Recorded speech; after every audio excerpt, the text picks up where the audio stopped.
तो आज 8वें प्रश्न में सीखेंगे हम परमाणु संख्या क्या होती है और फिर उसके बाद द्रव्यमान संख्या क्या होती है और तब फिर सीखेंगे संयोजकता किसे कहते हैं, यानी कि उसके डिफिनीशन एग्जाम्पल के साथ, उदाहरण के साथ।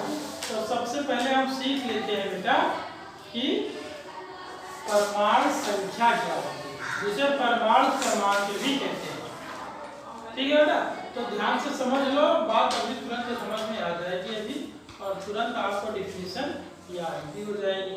ठीक है, तो डिफिनीशन क्या है, परमाणु संख्या कहते किसको है कि किसी तत्व के, ठीक है, तत्व तो बहुत सारे हैं, परमाणु के नाभिक में, ठीक है, कोई तत्व का एक परमाणु ले और फिर उसके नाभिक में उपस्थित प्रोटॉनों की संख्या को ही कहते हैं परमाणु संख्या। फिर से ध्यान से सुनेंगे, किसी तत्व के परमाणु के नाभिक में उपस्थित प्रोटॉनों की संख्या को ही परमाणु संख्या कहते हैं या फिर परमाणु क्रमांक कहते हैं। यानी किसी तत्व के परमाणु के नाभिक में जितने प्रोटॉन होंगे वही उसकी परमाणु संख्या हो जाएगी। ठीक है बेटा, और इसको लिखते हैं जेड से। किससे लिखते हैं बेटा? जेड से। तो जेड बराबर क्या हो जाएगा? परमाणु और प्रोटॉनों की संख्या, प्रोटॉनों की संख्या। अब चूंकि ये बात लेसन को पढ़ाते समय समझ चुके हो आप लोग कि किसी भी परमाणु में जितने प्रोटॉन होते हैं उतने ही इलेक्ट्रॉन होते हैं, क्योंकि परमाणु तो उदासीन होता है। हाँ, तो अब डिफिनीशन निकल के आ रही है परमाणु संख्या की, प्रोटॉनों की संख्या। अब प्रोटॉनों की संख्या बराबर है इलेक्ट्रॉनों की संख्या की बराबर होती है, तो इसका मतलब ये तीनों ही आपस में क्या हो जाएंगे? बराबर हो जाएंगे। परमाणु संख्या, प्रोटॉनों की संख्या और इलेक्ट्रॉनों की संख्या। तो ये फार्मूला बन जाएगा जिस पर हम न्यूमेरिकल भी लगाएंगे, सीखेंगे। ठीक है बेटा, तो अभी रही बात डिफिनीशन की, तो क्या हो जाएगा? किसी तत्व के परमाणु के नाभिक में उपस्थित, क्या लिखेंगे बेटा? किसी तत्व के परमाणु के नाभिक में उपस्थित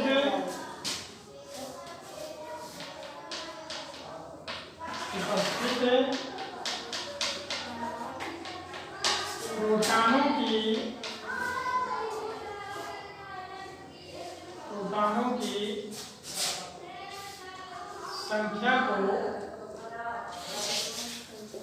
संख्या को ही परमाणु संख्या या लिखा रहता है परमाणु क्रमांक, एक ही बात है, या परमाणु क्रमांक कहते हैं।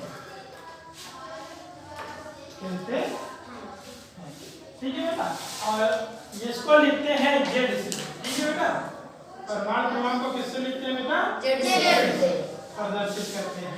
परमाणु क्रमांक को कैपिटल जेड से प्रदर्शित करते हैं, तो जेड बराबर हो जाता है प्रोटॉनों की संख्या। अब प्रोटॉनों की संख्या होती है इलेक्ट्रॉनों की संख्या के बराबर। ठीक है, तो बराबर लिख सकते हो ये इलेक्ट्रॉनों की संख्या, देखिए इलेक्ट्रॉनों की संख्या। ठीक है बेटा, क्योंकि परमाणु होता है उदासीन, यानी कि उस पर कोई आवेश होता नहीं। तो ये तो हो गई परमाणु संख्या की बात। अब आ जाते हैं दूसरा जो पॉइंट है, द्रव्यमान संख्या क्या होता है। ठीक है बेटा, तो किसी तत्व के नाभिक में उपस्थित प्रोटॉनों और न्यूट्रॉनों की संख्या के योग को, प्रोटॉनों और न्यूट्रॉनों की संख्या के योग को क्या बोलते हैं? द्रव्यमान संख्या बोलते हैं। क्या बोलते हैं बेटा? द्रव्यमान द्रव्यमान संख्या, यानी किसी तत्व का परमाणु और फिर उसके नाभिक में जाएंगे, जितने प्रोटॉन होंगे और जितने न्यूट्रॉन होंगे उनको ऐड कर देंगे तो जितना आएगा वही उसकी द्रव्यमान संख्या बन जाएगी। क्या बन जाएगी इसमें? ठीक है, तो डिफिनीशन सिंपल सी बन गई, एकदम मैथमेटिकल डिफिनीशन है कि किसी तत्व के परमाणु के नाभिक में उपस्थित प्रोटॉनों और न्यूट्रॉनों की संख्या के योग को क्या बोलते हैं? द्रव्यमान संख्या। और इसको लिखते हैं ए से, कैपिटल ए से। प्रोटॉन के तो ए बराबर क्या हो जाएगा? प्रोटॉन की संख्या और प्लस न्यूट्रॉन की संख्या। ठीक है, तो लिख लेते हैं डिफिनेशन को। क्या डिफिनेशन हो गई? किसी तत्व के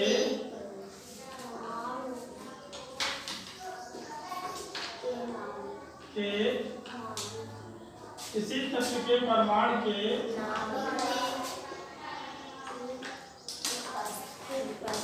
नाभिक में उपस्थित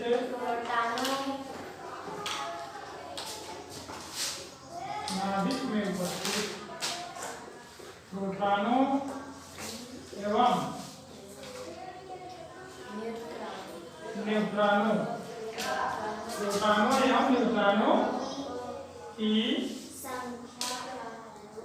की संख्या के योग को द्रव्यमान संख्या कहते हैं। द्रव्यमान संख्या तो बहुत ही सिंपल से डिफिनीशन हो गई बेटा, ये सबके समझ में बात आ रही है? Yes sir. तो किसी तत्व के परमाणु के नाभिक में उपस्थित प्रोटॉनों और न्यूट्रॉनों की संख्या के योग को क्या बोलते हैं? द्रव्यमान संख्या। और द्रव्यमान संख्या को लिखते हैं कैपिटल ए से, तो फार्मूला क्या बन जाएगा? द्रव्यमान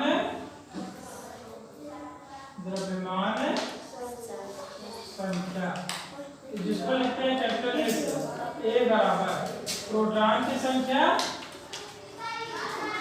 ठीक है, प्रोटॉन की संख्या प्लस न्यूट्रॉन की संख्या।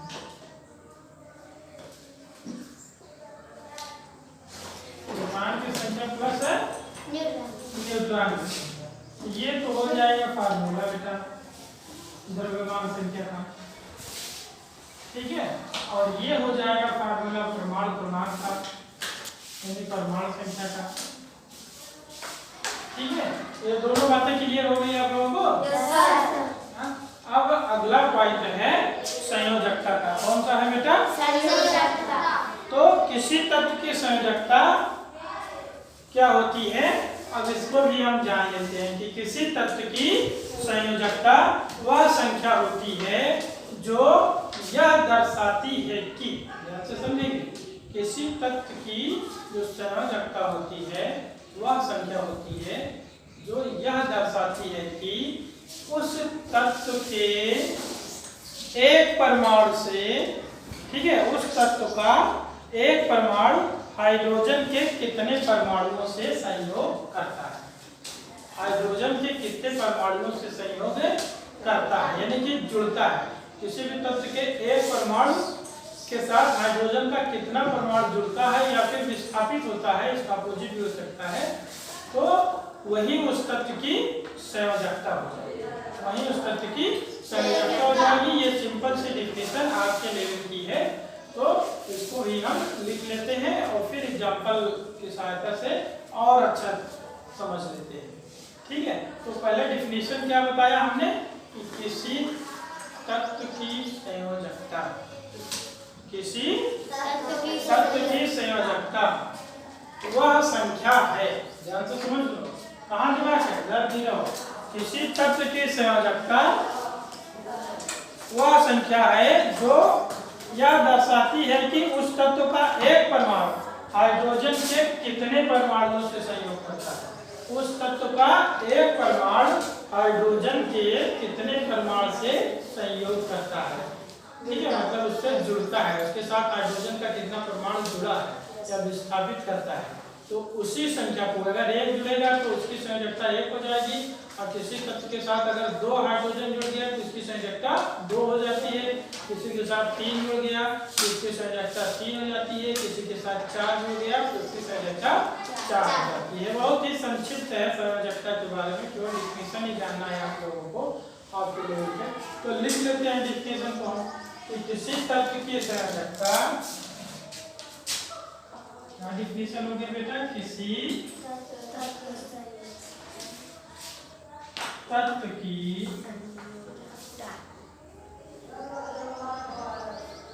संयोजकता वह संख्या है, वह संख्या है जो यह दर्शाती है कि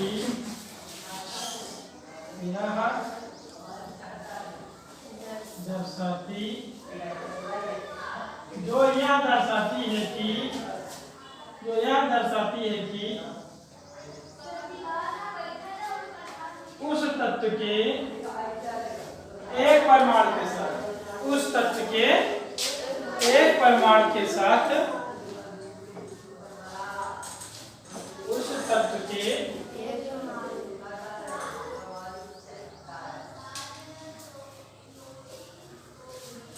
एक परमाणु के साथ हाइड्रोजन के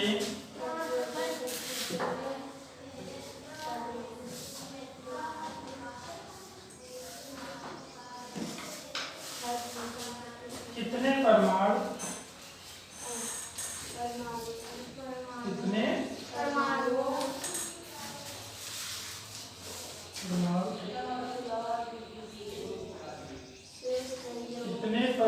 संयोग करते हैं या फिर विस्थापित होते हैं, संयोग करते हैं या विस्थापित होते हैं,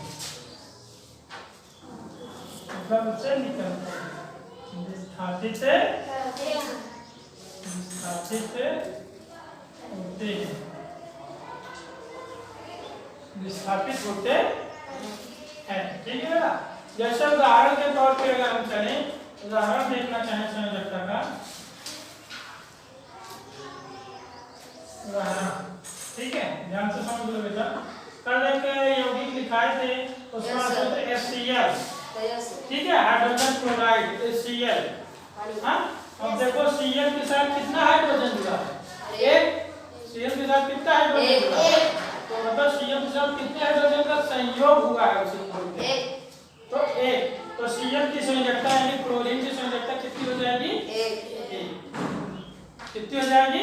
1। क्योंकि डिफिनेशन में हमने समझा कि किसी तत्व की संयोजकता वह संख्या होती है जो यह दर्शाती है कि उस तत्व के एक परमाणु के साथ हाइड्रोजन के कितने परमाणु संयोग करते हैं या फिर विस्थापित होते हैं। तो हाइड्रोजन इस तत्व क्लोरीन, इसके साथ कितना हाइड्रोजन का परमाणु संयोग किया है? 1।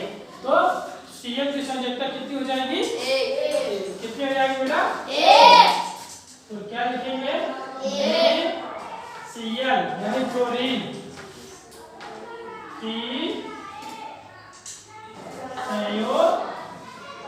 संयोजकता 1। कितनी है बेटा? 1। Cl की संयोजकता कितनी हो जाएगी? 1। समझ रहे हो ना? अच्छा, दूसरा एग्जांपल जैसे आप लोग पूछ रहे हैं H2O।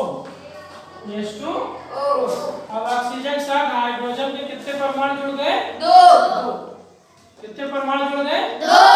तो अगर ऑक्सीजन की संयोजकता पूछी जाए तो कितनी हो जाएगी?